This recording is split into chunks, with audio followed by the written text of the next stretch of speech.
Hold on tight, because this one's juicier than a reality TV reunion. Did Tiny Harris actually get cuffed in court after a so-called truth tape flipped the script? What started as one woman's crusade for honesty just mutated into Atlanta's most explosive celebrity meltdown. Cameras flashing, reporters losing their minds. And there she was, Tiny, the self-crowned queen of class and calm walking, out in shiny silver bracelets that definitely weren't jewelry. When the recording hit the speakers, jaws dropped.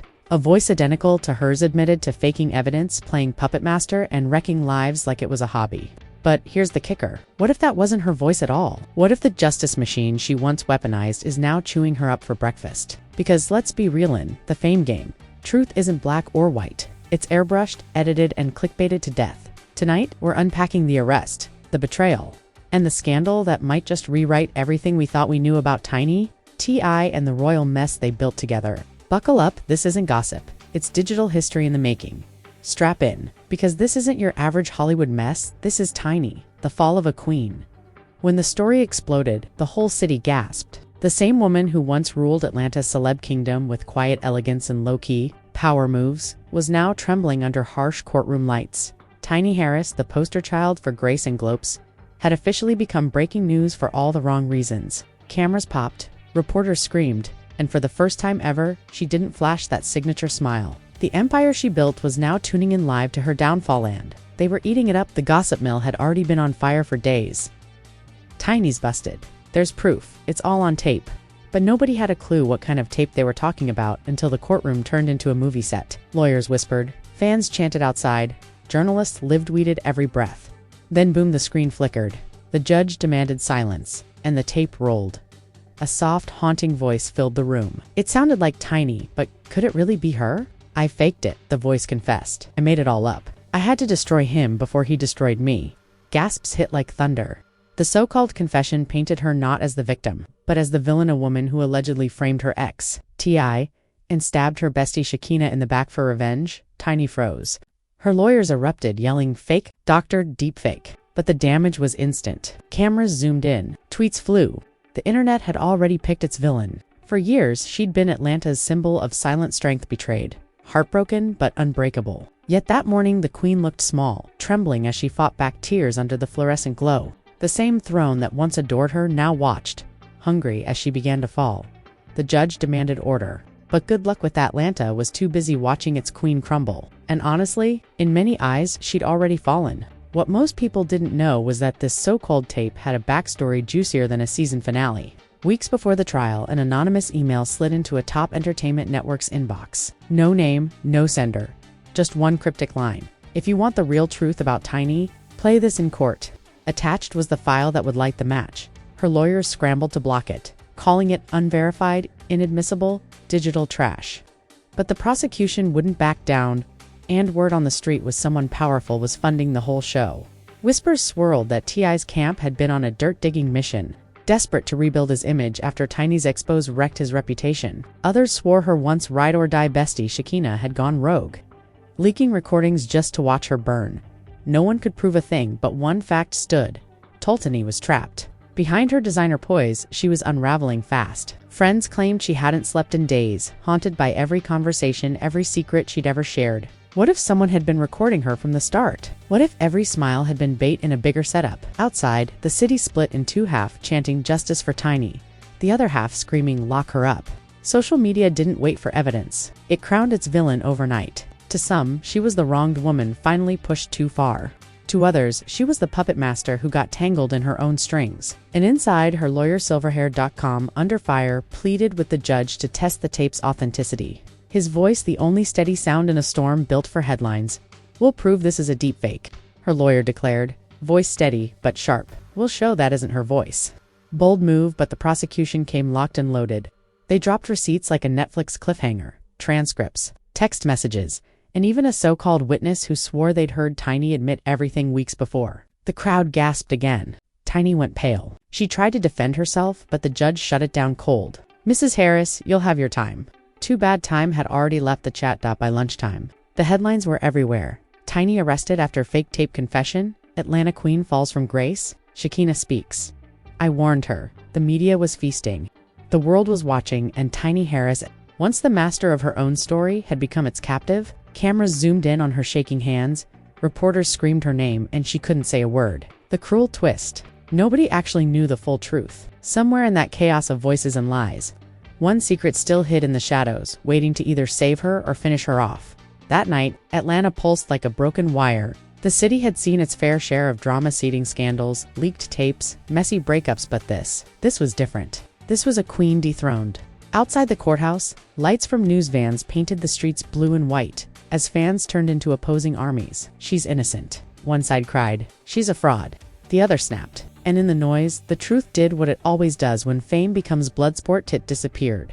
Inside her hotel room, Tiny Harris sat frozen by the window, staring down at the flashing lights that once meant fame but now screamed chaos. Her phone buzzed non-stop calls, messages, headlines, but she couldn't bear to look. Every alert was another reminder that her life was no longer hers. She poured a drink, though her trembling hands barely held the glass.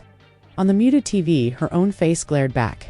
"Sources claim Tiny Harris falsified evidence," the anchor announced. "Experts confirm the voice matches her previous recordings. She killed the sound. She couldn't listen to her own destruction." A soft knock broke the silence. It was her lawyer, Michael Graves, still hanging on by a thread tie, loose eyes bloodshot. "They're moving for arrest," he said, voice low. "ATEC experts testifying tomorrow." Claims he verified the tape. Tiny's pulse jumped. "That's impossible. You know I never said that," he sighed. "I do, but belief won't save you, proof will." The next morning, the courtroom felt colder, meaner, every seat packed, every camera hungry. The witness stepped up tall.com, the kind of man who loves his own voice. "Yes," he said confidently. "The recording matches Tiny Harris with 97.8% accuracy." Murmurs rippled like a storm. Michael leaned in. "Who hired you for this analysis?" The man hesitated. "An independent source. Paid anonymously?" In crypto, the room froze. "So," Michael pressed, "you have no clue who paid you?" The man swallowed. "That's correct?" The judge frowned in for the first time. A visible crack split the prosecution's perfect story. During recess, Tiny Harris slipped into a deserted hallway, far from the circus of flashing cameras. She was trembling again, but this time it wasn't fear, it was fury. "Anonymous payments. Deepfake analysis. Someone's pulling the strings," she muttered. Her fingers flew across her phone screen, scrolling through old messages until one stopped her cold. A text from Shekinah sent months after their friendship crumbled. "You think you won, but you have no idea what's coming."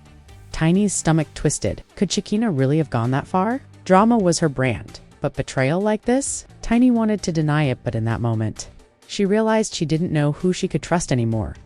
By nightfall, the internet had already detonated. A grainy security clip dropped online. Someone in a studio hunched over a computer, editing an audio file. The caption hit like a grenade.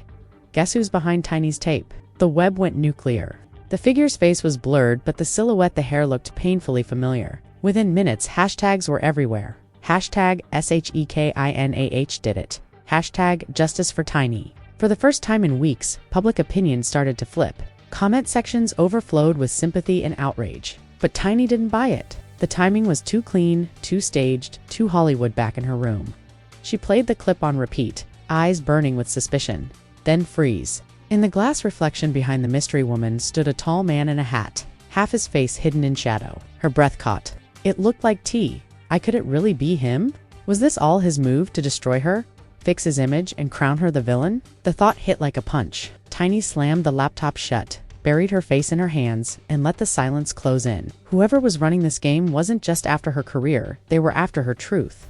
That night, Michael Graves called, his voice low and tight. "Tiny, I checked the metadata on that leaked video. It's been tampered with too." Tiny lifted her head slowly, eyes tired but sharp. "So, the clip's fake," he sighed. "Looks like another setup. Someone's playing both sides." Tiny's breath shook as she asked, "Then what do they want?" Michael hesitated before dropping the truth like a hammer. "To break you? Completely." By the third day, the hammer fell hard. The judge's voice was ice. "Arrest pending further investigation."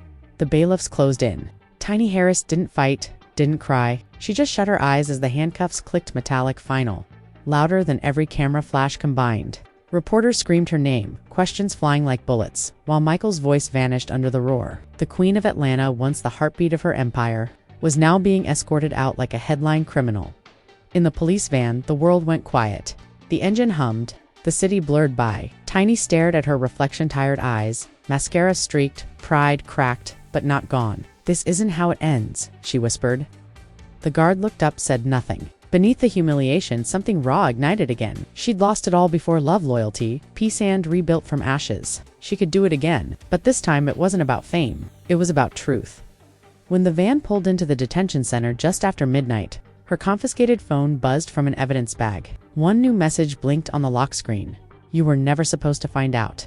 No name, no number, just those 7 words. And in that moment, Tiny Harris knew the scandal was only the prologue. The real war had just begun. The cell was colder than she expected. A single flickering bulb hummed above her as Tiny Harris sat on the narrow cot, staring at the lifeless gray wall. The silence pressed against her chest, heavy and deliberate, like punishment. Those 7 words looped in her mind. "You were never supposed to find out." She whispered them again and again, her pulse pounding louder each time. Who sent it? What wasn't she supposed to find out? She'd lost her freedom, her dignity, her voice, but not her questions. And she wasn't done demanding answers. Hours crawled by before a guard slid an envelope through the bars. No name, no seal, just a flash drive taped inside. Her hands shook as she picked it up. Logic told her to ignore it. Curiosity told her to listen. The next morning, during visitation, she slipped it to Michael Graves. He plugged it into his tablet and files instantly appeared. Dates, phone numbers, secret recordings. The first one autoplayed. 2 voices whispering in the dark. "Are you sure this will work?" a man asked. "It has to," a woman replied. "Once she's out of the way, the label will be ours again." Static buzzed between words, but the voices were clear enough to gut her. The woman cool.com, and venomous was she. The man's steady, familiar, unmistakable T.I. Michael's eyes widened. Tiny. If this is legit, it changes everything. But Tiny couldn't speak. The 2 people she'd once trusted with her heart had been plotting her ruin. The betrayal burned too deep for tears. She sat still, breathing slow, like someone fighting to stay alive underwater. By evening, the storm hit the media again. Leaked files, new evidence, and headlines screaming across every feed. Tiny framed, leaked audio points to inside job. For the first time, the world started to believe her. The internet roared with hashtag #FreeTiny, fans demanding her release. But hashtags don't move judges. Behind those iron bars, Tiny Harris waited, broken, furious, and more dangerous than ever. That night, Tiny Harris lay awake on the stiff prison mattress when a low buzz broke the silence. A guard scrolled through his phone, whispering to another inmate. "Yo, they just dropped footage of T.I. and Shekinah at the studio," he murmured. Same night that fake tape was edited. Tiny's heartbeat quickened. The world was finally catching up to what she already knew: the empire she'd helped build had turned on itself and was now devouring its own. By morning, Michael Graves walked in, papers in hand and urgency in his eyes. "We filed for immediate bail," he said. "The case against you is collapsing, but whoever's behind this, they're not done." Tiny frowned. "What happened?" He exhaled. "My office got broken into last night. They stole the flash drive." Her face went pale. "So that's it. It's gone." He shook his head. "Not completely. I made a backup. It's hidden, but we've got to move fast before they spin it again." Outside, Atlanta was a circus on fire. Reporters packed the courthouse steps, hurling wild theories. Some swore Shekinah had confessed in secret. Others whispered I was negotiating hush money to bury the scandal. But every lie only made the truth roar louder. The harder they tried to silence her, the more the city leaned in to listen. By sunset, the moment finally came. Tiny Harris walked free on bail. The crowd outside exploded into chaos as cameras flashed like lightning. But this time she didn't hide. Dressed in a gray hoodie and dark shades, she stood tall against the storm. The wind tugged at her hair as she looked straight into the cameras and said, steady and unshaken, "You can't kill what was born in truth." Then she turned and walked away. The clip went viral within minutes. That night, from a safe house tucked beyond city limits, Tiny watched her own words replay across every network and feed: podcasts, live streams, hashtags on fire. "You can't kill what was born in truth." The phrase had become a movement. Michael entered quietly, placing a laptop on the table.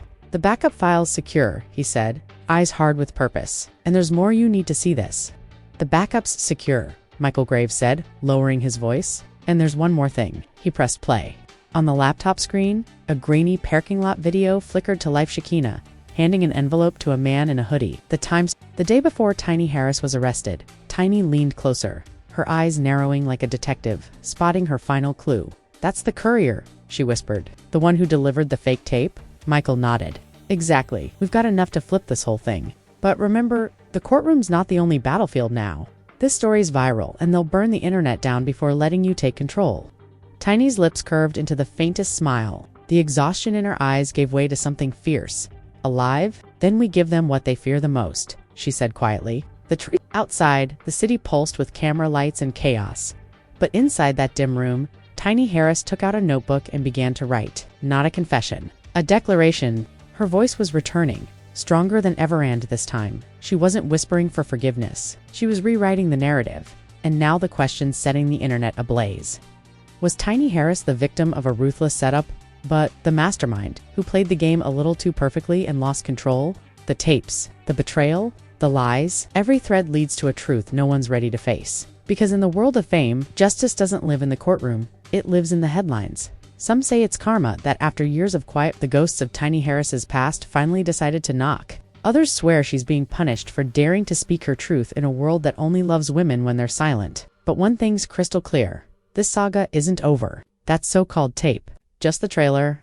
There are still missing files, secret payoffs, and one shadowy name that's never been revealed. The mastermind who set the first domino falling.